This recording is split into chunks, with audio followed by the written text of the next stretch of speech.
one's ever tried to nullify Article 5. It's never been proposed to be removed from the Constitution. Right, exactly. And I commend you for that insight that you just recited.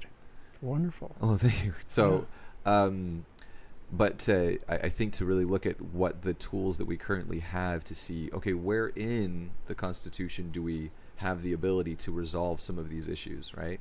So we talked about balanced budgets. We talked about term limits. The other one is the federal overreach. Federal regulatory overreach. What's your thought on all those things? I mean, it is so simple. It's almost whenever I make this statement, if I'm giving a talk or something, people smile. The simple answer is repeal every unconstitutional measure that has been imposed on our federal government. Beautiful. Just repeal them. We have the power of impeachment and repealing. Absolutely. And we can just put politicians in a position of, if I don't do this, I'm not going to get reelected. They like reelection. They kind of go for that. Yeah, exactly. They like to spend our money, and so therefore they need to be reelected to do so. That's about right, yeah. But all of the problems, not all the problems, I'd say 75-80% of America's problems today are unconstitutional activities of the federal government.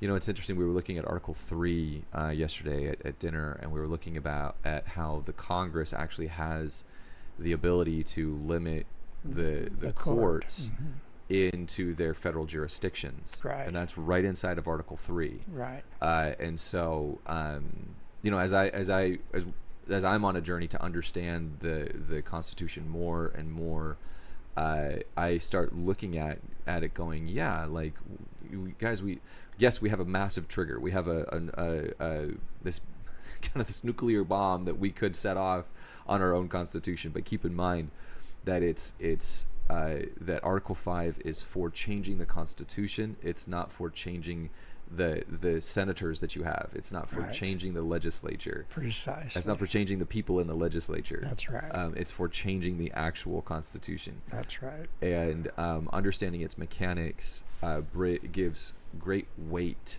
should give great weight to the soul if you have a love for the Constitution, about how divine it is and how much it recognizes God-given rights that were already there.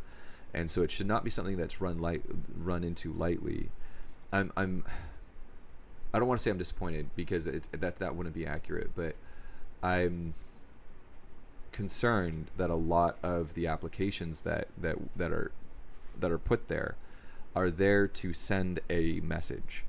And when I hear that language, for a convention, I'm like, well, so is an email, so is a lot of emails like that. That's a message. This isn't. Yeah. Now, on the other hand, to give it credit, on the other hand, all of the amendments started, or at least had many applications that were Article 5 convention applications. I have one. Well, the one I have here is actually from Kentucky in the late 70s, promoting the right to life.